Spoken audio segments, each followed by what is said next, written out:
บัญชีธุรกิจแม่นหยังบัญชีธุรกิจหรือ Business Manager แม่นศูนย์กลางคำสั่งหลักที่ท่านต้องมี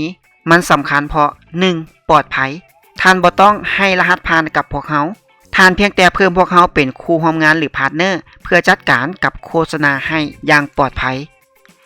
2. สร้างฐานลูกค้าที่ดี บัญชีธุรกิจอนุญาตให้เราสร้างกลุ่มลูกค้าที่คล้ายกันหรือ Lookalike Audience จากคนที่เคยส่งข้อความหรือเบิ่งวิดีโอของท่าน 3. ยิงแอดได้อย่างแม่นยำขึ้น การใช้ Lookalike Audience ช่วยให้เราซอกหาลูกค้าใหม่ที่พร้อมจะซื้อได้ง่ายขึ้นเฮ็ดให้โฆษณาของท่านประหยัดและได้ผลดีที่สุด 4. ทรัพย์สินข้อมูลทุกข้อมูลลูกค้าที่เราสร้างขึ้นแม่นของท่านทั้งหมดท่านคือเจ้าของที่แท้จริง